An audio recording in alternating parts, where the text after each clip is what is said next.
Outdoor adventure won't wait for engine problems. Things like hard starts, rough performance, and lost fuel economy are often caused by fuel gum and varnish buildup. Seafoam can help your engine run better and last longer. Simply pour a can in your gas tank. Hunters and anglers rely on Seafoam to keep their engines running the way it should the entire season. Pick up a can of Seafoam today at your local auto parts store or visit seafoamworks.com to learn more. There's nothing like snook hook sets at dawn or catching a tarpon in the moonlight. Find your next fishing trip made easy on fishingbooker.com and experience the magic of the Sunshine State or any other destination on your fishing bucket list. Book a blue water adventure in search of sailfish or go snapper fishing with the kids. With over 6,000 captains and trips to choose from, planning your next one just got a whole lot easier. Download the Fishing Booker app on the Google Play or App Store or visit them online at fishingbooker.com to book your trip today.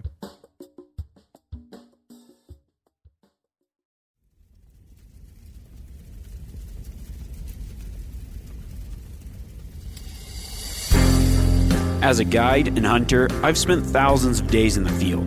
This show is about translating my hard-won experiences into tips and tactics that'll get you closer to your ultimate goal, success in the field. I'm Remy Warren. This is Cutting the Distance.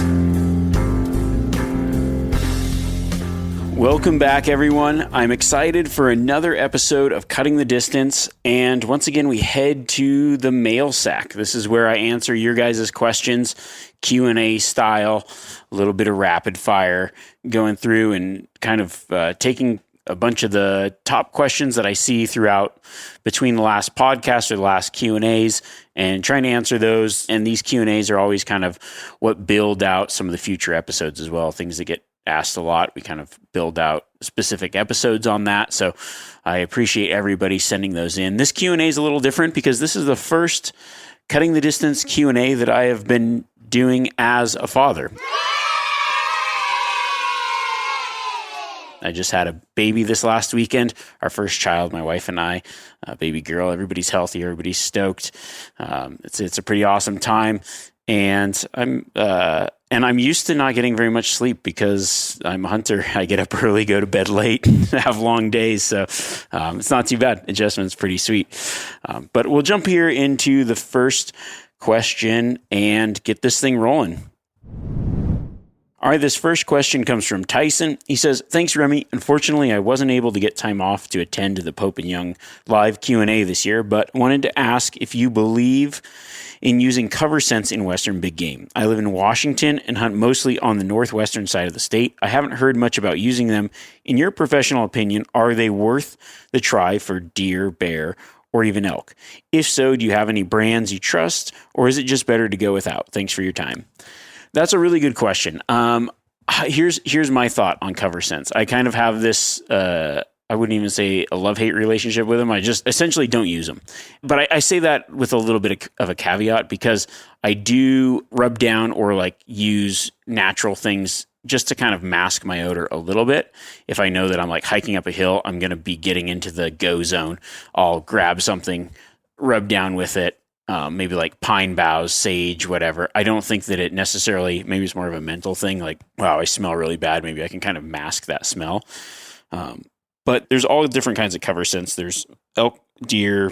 I've hunted with people that they'll like be elk hunting and they'll put on like an elk cover scent, which is, it smells like an elk. Well, here's my thoughts on that. The first thought is, and here's what, just like take it or leave it. Some people use them. They love them. They swear by them. Great. And I'll tell you where the situations would work for a cover scent or probably be a little bit better. Hiking around, let's say you're elk hunting, you've got an elk cover scent, maybe it's like an elk estrus smell, right? So, which is good. It can be an attractant, and maybe the thought is like, oh, it's going to mask my scent if the wind swirls or whatever. Here's my thought on it. I wouldn't walk around with it because I use my nose hunting as much as anything else. I am constantly breathing through my nose. I'm sensing the world around me with my nose when I'm elk hunting. There's been probably, I don't even know, a very, very large portion of elk that get killed. I smell before I see, before I hear, before anything else. It causes me to slow down. It causes me to make the right moves. And because of scenting that elk first, I find success. So to add in a scent where it's going to inhibit me from doing that because I'm smelling it all the time, One, you become desensitized to it, and two, like you just keep getting these like false positives, and your brain just slowly shuts it out. So for that reason, I'm definitely against it for elk hunting.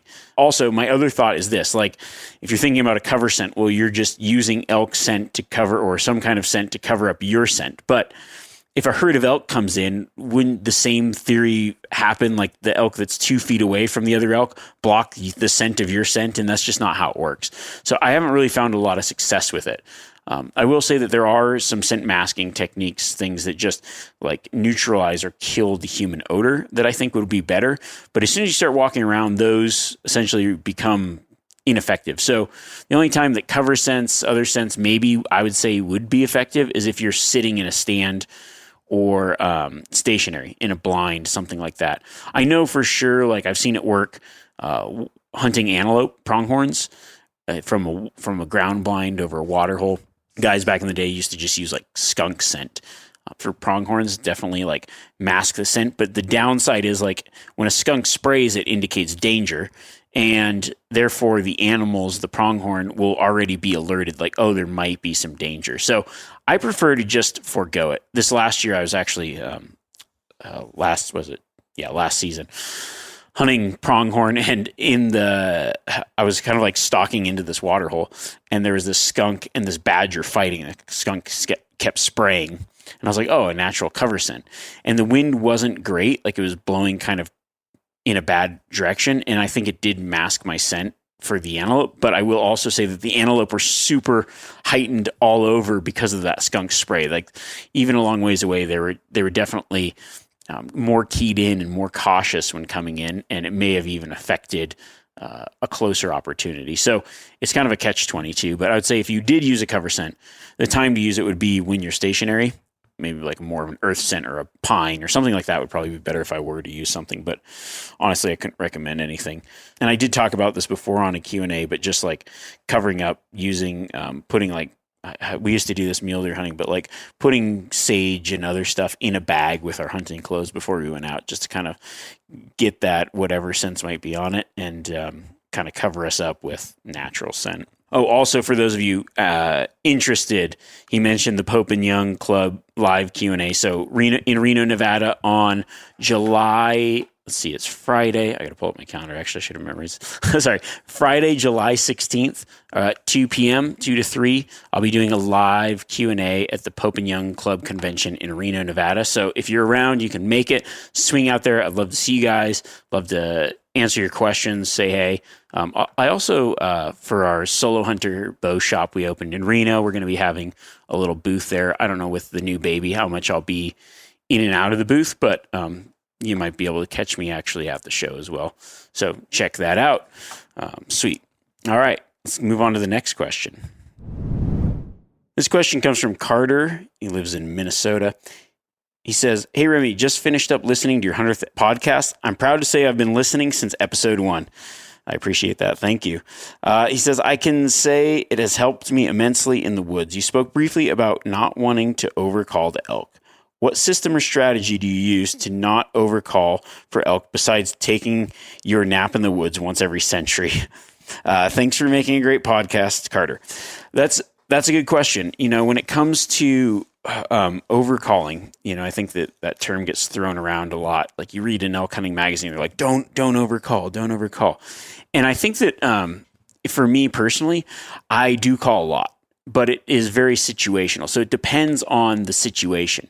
In that particular situation, what I didn't want to do, I didn't want to quote unquote overcall. And what that would have been is I like to match the tempo and the temperament of the calling to what's going on around me in that particular scenario, in that particular week. And this happens a lot. You'll encounter this all the time when you're elk hunting. You might be out there and you're like, dude, the woods are quiet. The mountains are not really on fire. So what I don't want to do is I don't want to do a lot of bugling, a lot of like estrus whining, a lot of like this fired up stuff when the rut hasn't actually escalated to that point yet, when the animals in that area just aren't to that particular stage. So when I do any calling sequences, I like to match the rut. Now, this particular week, it was fairly dead. I knew there was elk around, but it was mostly lone bulls kind of checking things out, not a lot of crazy activity. But what I did want to do is I wanted to say, hey, to the bulls that are out there, there's some elk here. It's something you want to check out. And so I wanted to kind of match the tempo of this is just a normal herd of elk, maybe doing their thing, maybe feeding in the morning. So kind of like recreating what the elk there that are just out there doing their thing are doing. And maybe it's a group of cows. Let's say a group of cows with 5 or 6 cows, some calves, and whatever. And what are they going to do? They get up in the morning, they go out into a meadow or a grassy area, they start feeding.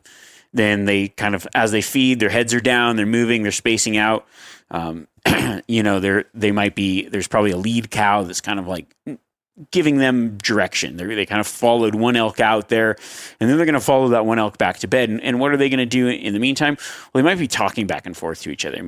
A few mews, a few soft cow calls, a few calf calls, and just kind of something that's like, yeah, they're just communicating in that like easygoing elk talk. And it's matching what the other elk are doing in that area at that time.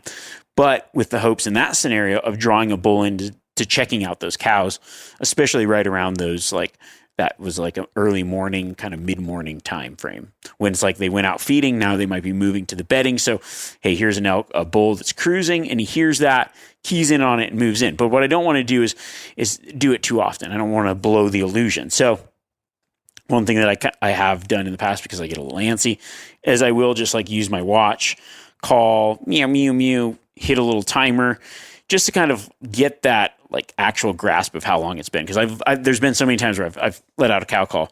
I'm like, well, okay, time to call again, and I realize that I'm doing it every like minute, 2 minutes, maybe something where it's like, hey, this is, I might call every 3, 4, 5 minutes. Time just, it's one of those things like when you're sitting waiting for something to happen, it seems like you're like, wow, it's been 30 minutes since I called last, and you look at your watch, it's been like 2 minutes and 30 seconds. So in those scenarios, like I'll just, use my watch to kind of actually gauge how far apart I'm calling. And I don't have a set specific time. I just kind of whatever feels right in the moment and how active the elk are.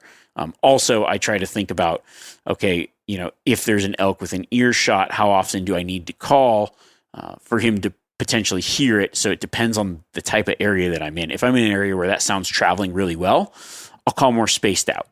If I'm in an area where it's like that sound I know is not going very far, maybe 200-300 yards, you can increase the frequency in which you're calling because the elk has to be within a certain radius to hear it. And that's something to think about as well. This question comes from Eric. He says, jumping the string. How do you accommodate for the deer jumping the string? My bow seems loud compared to others I've shot, but it's also the lightest and best shooting one. It seems that I can only quiet it down so much. At 50 yards, the deer has, let's say, 0.37 seconds to react. They could be long gone by that time. I talked to a few guys last year that had the deer duck under the arrow.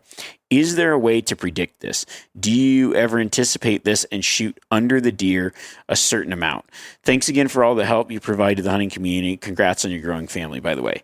That's a great question, because when it comes to getting into bow range, maybe everything's right. You snuck in, you did everything right. You draw back, you release that arrow, and that deer is not where it was when that arrow released. The animal jumps, it reacts to the sound of the bow going off, reacts to the sound of the arrow, it reacts to seeing you, reacts to something, and is long gone or jumps in and creates a bad hit. I would say 95% of the time that a stalk or something doesn't work out where I release an arrow, I would say the excuse would be the animal moved. Like it ducked the string and I was anticipating it wrong or wasn't anticipating it and it didn't do something or did do something. So it's a serious problem, but I will say that it can be in many ways anticipated.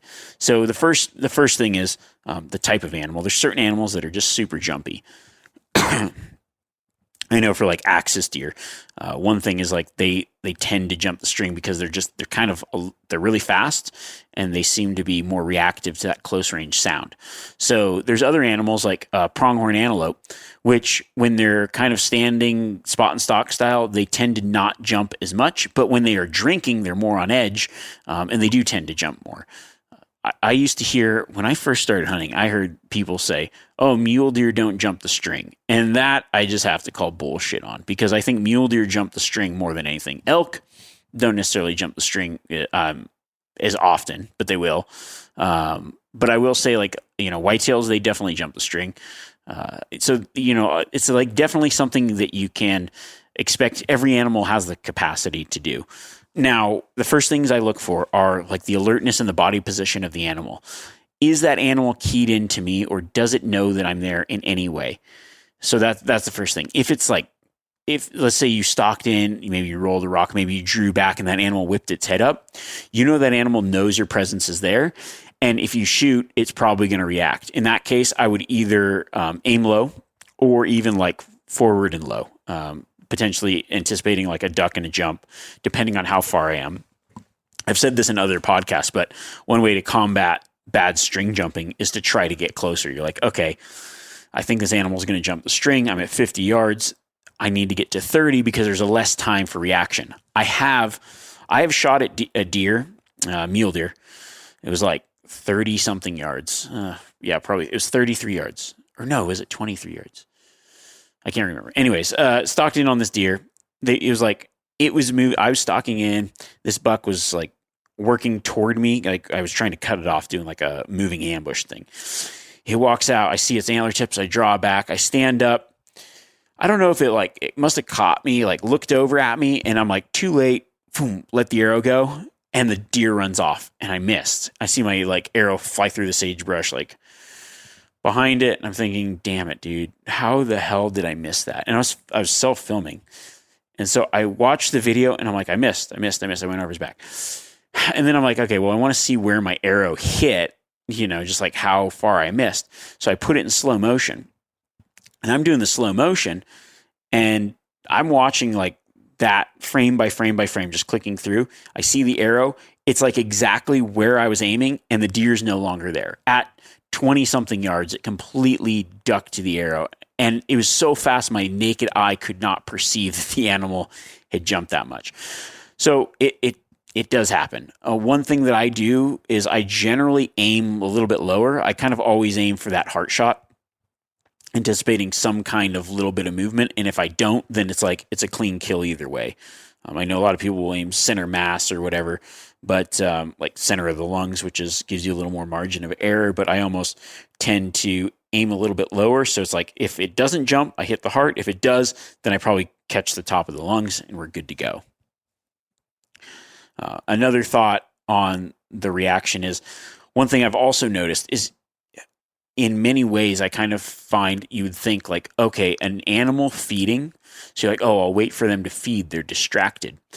But deer, I feel like, well, many animals, and this is, I haven't actually heard anybody else talking about this, but this is just like, from my experience, I find that animals that are, let's say it's like a deer that's feeding and his head's down. You think, okay, that's the perfect time. I found that more animals, when their heads are down, end up jumping.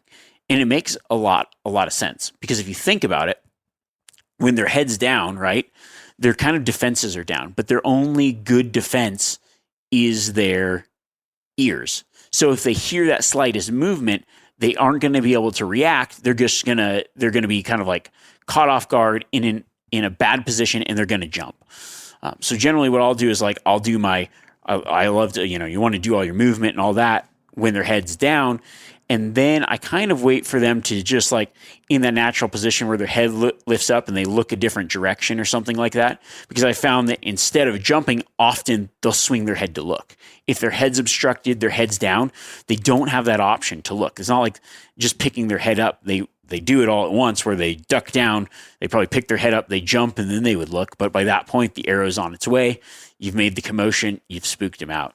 So that's something to think about. You want to shoot at an animal that's super relaxed, but just kind of a little food for thought that sometimes when their head's down, I find that they tend to jump more often.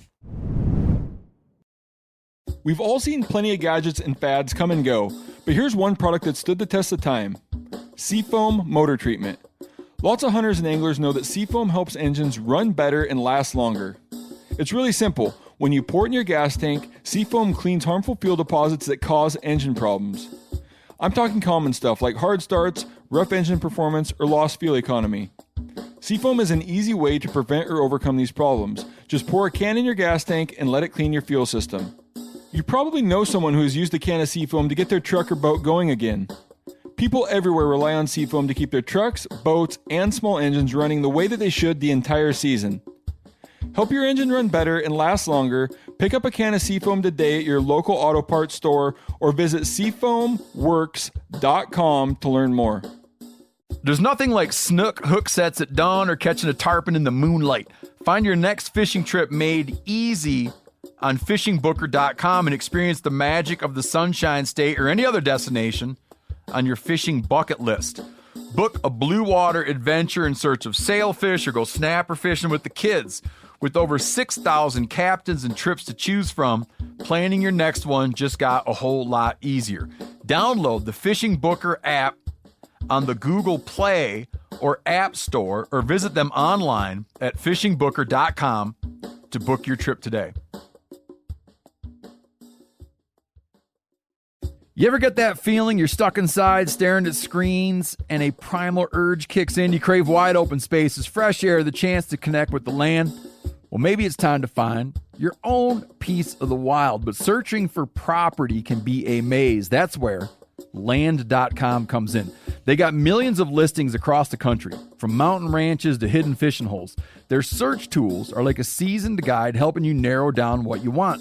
Land.com isn't just about buying and selling. It's about finding a place to hunt, fish, explore, or simply sit by a campfire and listen to the crickets. So head over to Land.com today to turn one day into today, because trust me, there's nothing quite like the feeling of standing on your own piece of earth.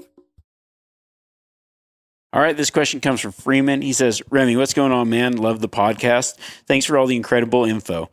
He also says, if this message makes it onto your Q&A, you got to give a shout out to my hunting partner, Ryan. He'd lose his marbles. So Ryan, thanks for listening. He says, so I drew a great first season bull tag in my home state of Colorado this year, and I need to make sure I'm as dialed as possible for this hunt, which is why I'm asking this question. You talk a lot about doing your stock the right way, not the easy way. This can mean putting in some serious work trying to get to the critter that you glassed up. How long can you expect an unwary elk/deer to hang around in an area if they aren't bedded, but unaware of your presence? How close can we expect them to be to the last place we spotted them through the glass? Thanks for any info, man. Would love to grab you a beer if you come through Denver. Next time I'm in Denver, I might take you up on that. That's a really good question, because when I do talk about, it's like, you want to go the right way, not the easy way. And one thing that I've found through guiding, through my own personal hunts, through other things, success can be so much a game of timing. For me, when I see something somewhere, you immediately have this thought like, if I were there right now, it would be successful. But I have to factor in the time that it takes to get there and kind of what those animals are doing. So let's say it's morning time, right? You're glassing, you're on a glassing knob, and you see this elk out in this, it's like full timber, and you see this elk out in the meadow. The sun hasn't even cracked over the skyline yet, right? You got that elk in your glass, and you're like, sweet, that elk's there, but it's like 3 miles away, and you go, well, it's going to take me, let's say it's going to take you an hour. Just make it easy. You kind of have to play this chess game of what's the next move, because that's going to anticipate like predicting how long that animal is going to be there, if that makes sense. So in the morning when I see it, you might think, well, okay, it's going to take me an hour, maybe longer to get to this particular elk, but it's a big bull and I can get there. So you start hiking and then you get there and you don't see anything. You're like, well, where did he go? You start tromping through the timber and then you blow it out, right? But let's say now it's evening time. It's an hour before sunset. You're watching that same meadow, and on the edge out pops an elk. And you're like, well, I've got 2 hours till shooting time ends. It's going to take me an hour and a half to get there. Absolutely go. Go right now, because you will make it there in time to shoot that bull. But in the morning, you probably won't. And why is that? Because in the morning, that animal's feeding and then going to bed. In the evening, that animal's leaving from cover and coming out to feed, and will probably feed till dark. So you kind of have to anticipate what that animal's doing, and that's going to tell you how long you have or how long you can expect that animal to hang around. Now, another thing is like forethought, thinking, okay, what do they need next and where are they going? And also saying, okay, if I see, now it's the morning time and I see an elk out in the meadow and I go, okay, I can hump it. I can sprint there. I can run. I can get there in 15 minutes. Then it's like, yeah, you're going to do it. You're going to take that chance because you're going to use the hard way might be also you got to go fast. Sometimes it's not necessarily the further or a long way around, but you just go, I see an animal here now. I got to make my move now, and I got to beat it to that spot. There's been many times where I've mule deer hunting, glassing across the ridge.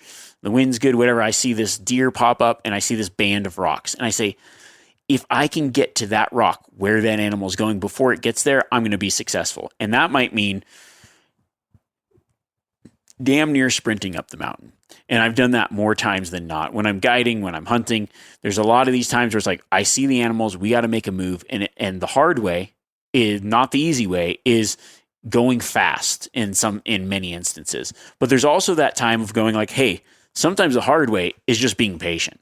Saying like, why am I going to go right now when I know that I get over there, it's going to be gone, when I could anticipate and make a better play for another time. So I see the elk out in there. It's feeding. I go, it's morning, and I'm too far away to get there within that amount of time that I think you're going to stay there. So what should I do? Well, I can keep hunting around, looking around, and then tonight I'm just going to go be in a closer position where I can still glass that, but when it comes out, I'm going to be able to make a move. And that's something to think about. Or say it's a mule deer and you go, hey, I'm going to just instead try to watch and wait till he beds or gets into a good place where I think he's going to hang out long enough for me to get there and make my stalk. This next question comes from Nick. He says, Remy, during a fire ban, what's your favorite way to cook trout out in the backcountry? That's a really good question. When you can't have an open fire, whether you've got like a stove or a jet boil or whatever, I like to bring a little packet of, it's like coconut oil. It's like in a little single serve coconut oil pack. So I'll throw that in there. This little recipe is grown over the years because they used to not have like single serve packs like that. What I used to do is I used to go to KFC and ask for a bunch of those butter packs, those like mayonnaise style butter packs. And then I would use that little butter pack that they gave with their biscuits for my backcountry trout. So I'd like save those up over the years. Every time I go somewhere where there's like a KFC, I'd be like, hey, can I get a handful of butter packs? And that's just like, I'd save those for backcountry trout cooking. But use my stove. I'll often bring a little fry pan. Now, even if let's say you're backpacking with a setup that's you got like a jet boil, right? And you go like, well, you've got the pot. I'll bring a little fry pan. Now, you can't set the fry pan on top of that jet boil or your little stove thing if it's not designed for that. So I'll build like a little rock shelf to hold the pan high enough above that so it doesn't sit right on it and melt my backcountry cooker. I figured that out because I've actually caught a jet boil on fire, and that was the last time I used a jet boil, and then I really understood why it happened. That was kind of when they first came out, but just something to think about. So you use your stove, a little bit of oil in there, get it hot. I then use just a little bit of lemon pepper, garlic, salt, season the fish, and then quick fry it in that oil, and that's an incredible way to have a backcountry treat, some backcountry trout. All right, this next question comes from Mitch. It says, hey, Remy, I was hoping you could take some time to answer a couple questions I had about meat care and hide care, or point me in the direction of some content you might have discussing the topic. To set the scene, my brother and I are doing a 2-week float hunt for caribou in inland Alaska next year during August. We will each have pack rafts and dry bags, but no coolers or anything like that for meat. How do you recommend preserving the meat and the cape if we kill one early in the trip? Please let me know your thoughts. Thanks for your time. That's a really good question. When it comes to meat care and a long amount of time, you're going to be playing this very delicate balancing game. And when you add in water and rafts, it kind of multiplies or makes the problem more complex. So I would say there's a few things you have to worry about and consider when you're doing a float type hunt like this. Even now, especially in August. So August, it's going to be a little bit warmer. You might get those lower temperatures, but you kind of are going to have to play it by ear. It might be a thing where if you shoot a caribou early in the trip, you might kind of you're going to be up against the clock, is what I'm saying. And that's just the realistic expectation of it. I don't think you can expect to go shoot it on the first day of a 2-week trip and everything be kosher by the end. The meat will probably taste a little rank. It may not spoil, but it depends on the temperatures out there. So if it's cool temperatures, everything's going to be fine. You could definitely go those you could go 10 days or whatever. But I will say, you might have to play things by ear. There's going to be a point where you go, hey, it's getting hot. We got to get this meat back. We might just have to speed up the trip and get out sooner. That's just the reality of it. But I will say there's also a few considerations when it comes to a float hunt. So remember, same with I've said this multiple times, but with meat carrots, you got to keep it cool. You got to keep it dry. You got to keep it clean. That can compound when you're in a raft because there's water everywhere. So what you got to do, even if it's cool out, you have to constantly get air around that meat to cool down. So let's say the temperatures are great. It's refrigerated temperatures out. You don't have to worry about the meat getting too warm over a long period of time. But while you're floating, you're going to have to put the meat in a dry bag to kind of keep the water from soaking the meat, because in those pack rafts or whatever, there's the potential for water to get in there. Now, when you stop or whatever, you're then going to have to take the meat out of those dry bags and hang to get air around it, circulate, move the meat around in the game bags so it doesn't, even if it's cold out, like even in the winter time, this happens on trips where guys are floating the river with a moose. They just put the meat in the raft. They're like, oh, it's cold out. And then things go bad because it's getting wet and the meat is not being moved around and getting air circulation on it. So I'll say it's just, you've got to go through the work, and the work is going to be, you have to continually keep that meat clean. So I use dry bags. Once you stop every day or whatever, you'll hang that meat up in a tree. You're going to want to keep it out of reach of bears, and you're going to want to make sure that it can cool down. Now, if you don't have that, maybe you got to make a meat pole. If there's it's just completely flat tundra, no trees or anything like that, you might have to make some form of meat pole to hang the meat where it gets off the ground. One way to do that, I've used if you're using a paddle, a kayak paddle, if it's carbon fiber, you want to make sure that it can hold all the weight. Cut some sticks along the way, some boughs, make a tripod with some paracord or whatever, and then just make a meat rack where you can hang that meat so it gets off the ground. You're going to hang it every night and during the day while you're not floating. Then the only time the meat should be in the bags and in the raft is when you're moving. So that's something to think about. And then, you just got to kind of keep an eye on it. There are some areas where you can't actually debone the quarters, and I personally, like floating like this, I would probably keep the meat bone in, because it's just going to be easier to kind of manage and move, because you're going to be moving it a lot and it's not going to be stuffed down into a bag. It'll kind of keep it easier for the air to get around everything. Now, if it's really warm, maybe you could think about deboning it, but I think that probably keeping the quarters whole will be the easiest way to handle everything, keep it clean and move it easily, hang it, and keep the meat kind of spaced out and dried out. Now, something else to think about, the back straps or any loose meat, neck meat, ribs, whatever. Bring a lot of game bags where you can kind of separate everything out, because even the meat in the bags is going to be hard to kind of keep that air circulation around it. So that's something else to think about. And then, you just have to play it by ear. If it's warm temperatures and you go, man, it's warm temperatures, we've got X amount of days to float out, you really got to just kind of take the responsibility of, okay, well, when we get something, we've got this many days, we set a time clock, and this is how long that meat's going to last for us to get out and get everything home without it spoiling. And that's just something else to think about. But there's always a few extra considerations when you're doing a float hunt. It's a great way to hunt. It's an incredible experience, and you guys are going to have a lot of fun. So think about that. Think about when you stop, building those meat rack. And this is whether you're floating in, flying in, hiking in, horsing in, doesn't really matter. Getting that meat up off the ground, getting it cool and dry. And then also, over a course of time, there's a lot of things that can affect how well that meat stays. So one thing you're definitely going to want to pack is a big tarp.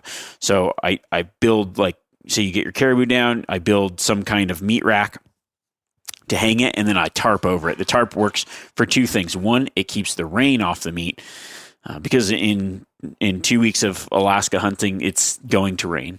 And two, it keeps the sun off the meat, because in August, it's sunny a lot. So even if it's cool out, that sun will kind of keep the meat shaded, and that'll help you too. So by doing all those little things, you're going to extend the time that you have to be able to get that meat back safely.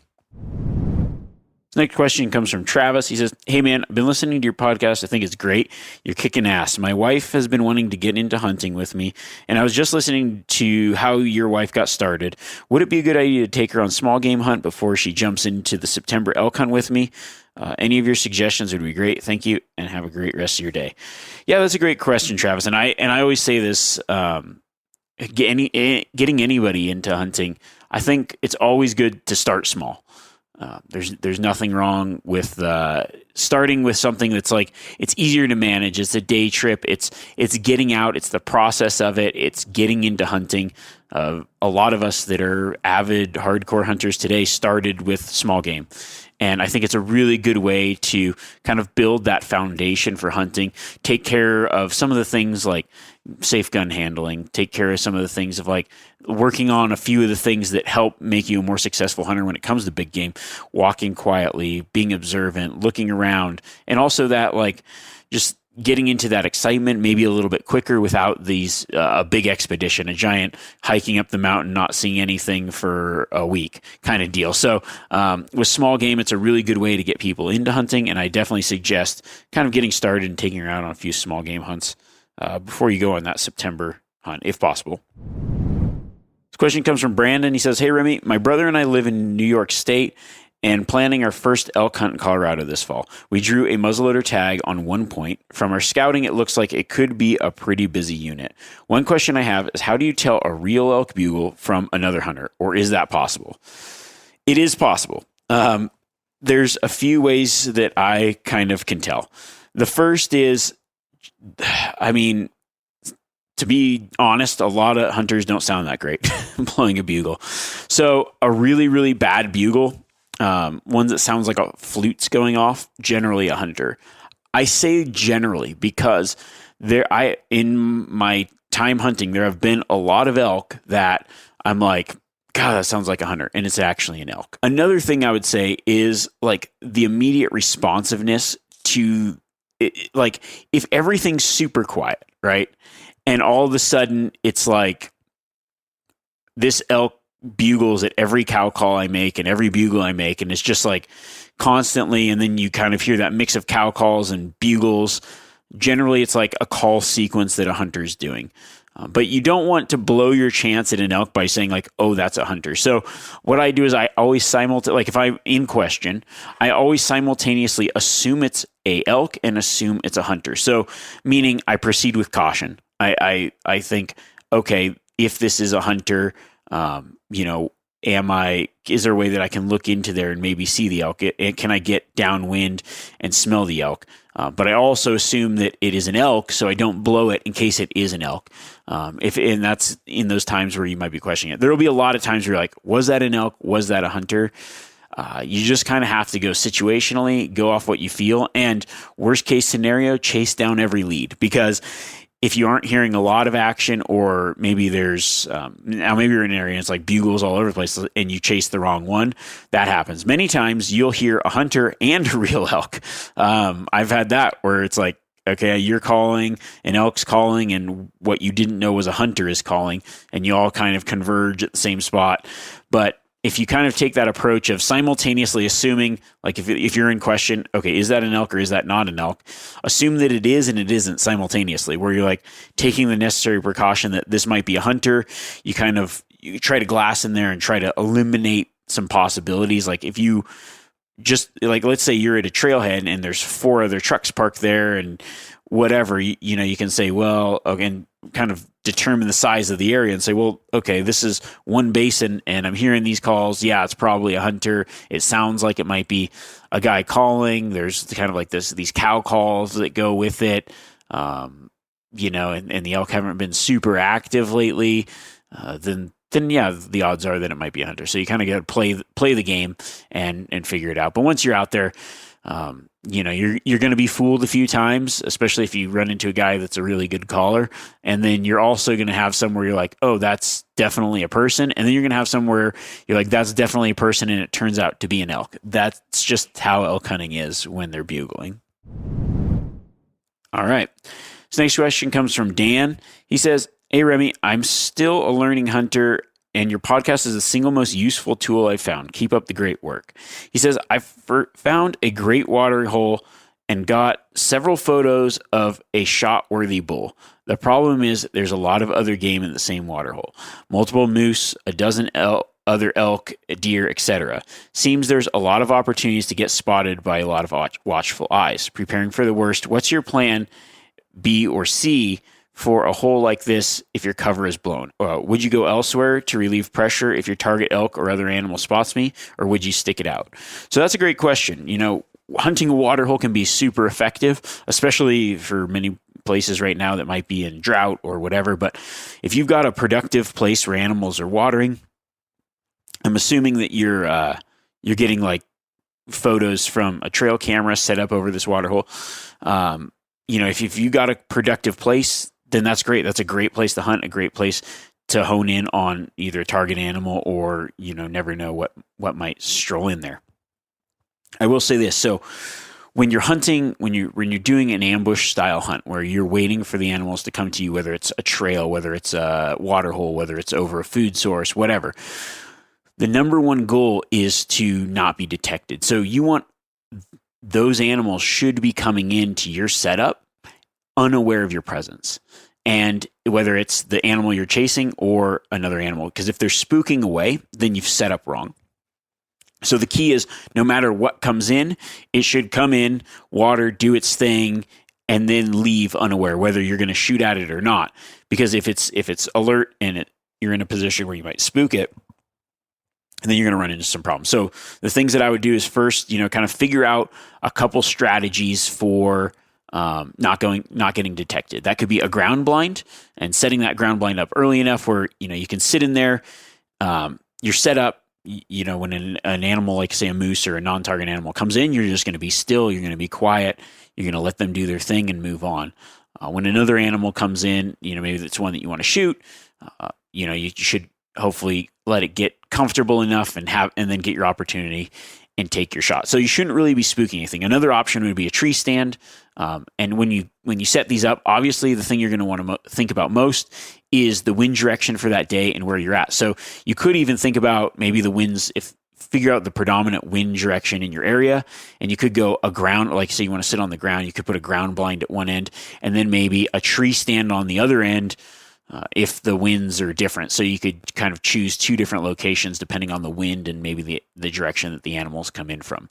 Now, that being said, yes, things might wind you might spook something, but if it's that productive of a water hole, I would just stick it out. Especially, it sounds like maybe it's something, if they're consistent, if it's in a water hole that they're going to consistently and they don't have a lot of other options, absolutely stick it out. Now, if it's something where you sit it and the animals kind of like spooked off and change their pattern, you don't see them again, then it's something where you can start finding maybe where else are they going, or kind of go to plan B, which might be maybe a more spot and stalk technique or tactic, or checking out other areas or other water holes. I will say, like, patterning things on water, it seems super easy at first. Where you're like, oh, these animals are coming in at water, but you also have to factor out, okay, I have to cut out everything that's coming in at night. I need these animals to come in during the daylight, during hunting hours. And then as the seasons change, their water uses, the amount of water in other places changes as well. So you have to be aware of those factors. Just because they're coming in and hitting water during the summer doesn't mean that when the season starts, it's going to be that regular. So a water hole that might be really productive in the summer, come September, maybe you'll get an early snow, maybe you'll get something that will change the patterns and the habits of those animals. So you want to kind of continually monitor the patterns and the habits, and also maybe find some water in other areas. So you might have one or two productive waters where these animals are using, like say you've got a target elk and it's like, okay, he's watering here every 3 to 5 days. But you might have some other waters that they're hitting and going, okay, well, this is why he's creating a circuit. And then you can kind of plan on hunting that animal based on that circuit that you're trying to decipher this pattern. So if something happens on the one spot, you can then go or check out another spot as well. Well, that concludes our Q&A. Don't forget, I'm going to be doing that live question and answer in Reno, Nevada, at the Pope and Young Club convention on the Friday. 2 p.m. I think I might even add a second session in there right after, so to get a few more questions. And then it'll be great to meet you guys. Anybody that shows up, it'd be awesome to just say hey. Yeah, I'm looking forward to it. Also, that last question, talking about the water, kind of got me thinking about some of the first seasons that start off. Pronghorn antelope, an incredibly fun hunt. It can be a very challenging spot and stock archery hunt, but also just probably one of the more enjoyable hunts out west. I think it's a very underrated animal, and I've been getting a lot of questions about pronghorn hunting. So I would like to add in a little bit of a series on some pronghorn antelope techniques and tactics. So we'll look for that in the future. We'll have some of those live Q&As running in some future podcasts. And yeah, if there's things that you guys want to know about, as always, feel free to reach out to me via social media at Remy Warren on Instagram. Generally, I go through the messages. When I see a good question, I screenshot it and I keep it in a file. And then when it's mail sack time, I open those up, scroll through, and start answering some of those questions. But I also try to keep track of the things that people are asking a lot of to build out some of our other episodes. I say that a lot, but I really appreciate all the feedback, all the ratings, all that kind of stuff. Also, as a reminder, I'm starting to do a lot more videos on my YouTube channel. So I just put up some good stuff, about 3 or 4 videos on processing big game that I think will be really helpful for you guys. And then also like a full length caribou hunt with some that I did last season. We've got some other awesome hunts. I've actually got like probably 100 or more filmed hunts that I've never used, never shown anyone. So I can start going through and editing some of those, some really cool stuff, some record book, desert sheep, some awesome antelope footage, just some really cool hunts that I've never really used for anything, that I just got so busy. Well, I'm still really busy, but I was like, man, I've got hundreds and hundreds of hunts that I've never shown anyone, never seen fully filmed. And I'm like, man, we should do something with some of this old stuff. So a few like awesome flashback hunts as well coming up. So make sure to go over there, check it out, subscribe if you can. And yeah, thank you guys so much for all the support, all the messages, and we will catch you later. Until next time. You know, you guys all thought I was going to have that sign off dialed, and that's not true. Because until next time, keep those questions coming in. See you guys.